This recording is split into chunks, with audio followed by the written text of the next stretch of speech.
Okay, so I told you I would show you how I set my bullet journal up so that you can be more about journaling about your life than just being super overly productive. And one of the cool things about my style is that I do like to be productive, and I do have an aspect to my bullet journal that does help you be more productive. But more of the focus is on journaling and self reflection. So, anyway, the first thing I do is every year I pick a word for the year. And I've been doing this for, I think, about 5 years now. So sometimes, like, my word's been flow or slow down. Last year, my word was devotion. And it was like, what am I devoted to? You know, we're always devoted to something. So what are we devoting ourselves to? And it was a way of reminding myself that I'm devoted to something bigger and deeper than the illusion of the world around me. And so this year, my word is Guru's grace. And to me, the Guru's grace is seeing that the guru, the lesson is in everything, and that the guru is always giving us grace. And when we can see that there's always that deeper meaning and there's always an experience that's moving us forward, we can kind of surrender more to the reality of what's happening around us. And so Guru's grace to me is just going into the reality and trying to find like the nectar in that moment.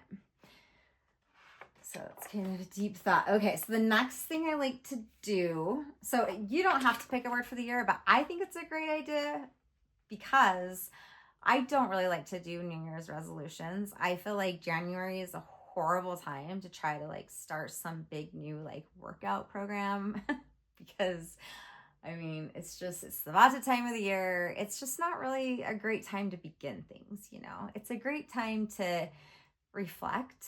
And I think picking a word for the year is a great tool, reflectionary tool that you're going to kind of hold a theme about how you're going to go about your year. Anyway, I'm going to stop there. So the next page I like to do a 12-month tarot reading. And so this is one of the reasons I like to use watercolor instead of like drawing markers, things like that, is because I can just take a bunch of color and spread it around a page and it just looks fun. And so anyway, that is truly, I'm not a good artist, and you will see how I'm not, but that I just am having fun. And again, it really is a form of art therapy for me.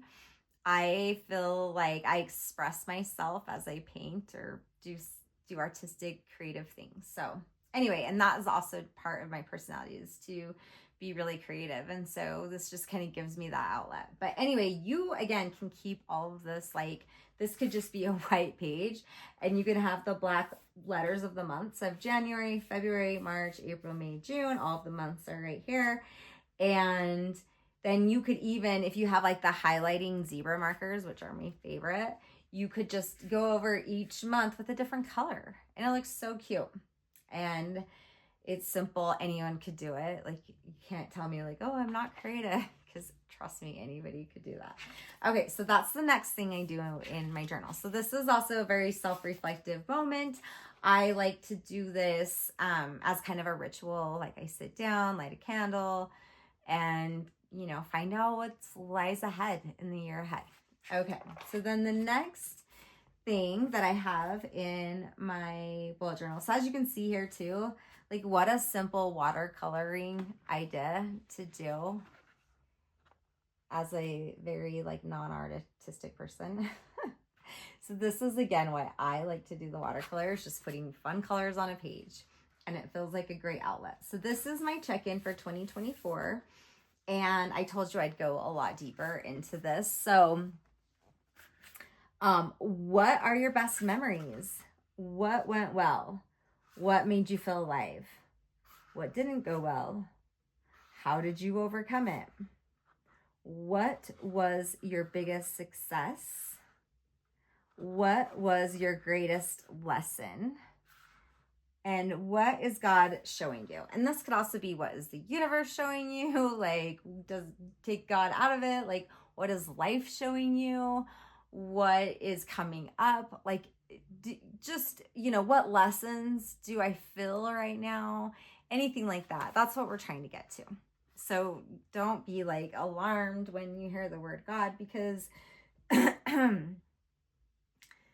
that can be a triggering word, but I don't mean it in that way. And I think that it's better to say, like, for you, if you're triggered by that word, just keep it way more generic, because spirituality is about going within yourself. It's between you and yourself. And so it's not necessarily, it does not matter whether you believe in this higher power or not. You can still be a spiritual person. Okay, so then I like to do the second page as a check-in for what I'm looking forward into the year to come. And so I wrote, what do you want to bring into 2024? What memories do you want to make? What do I need in the year ahead? What does your family need? What does your relationship need? What are your priorities? What do you feel called to accomplish?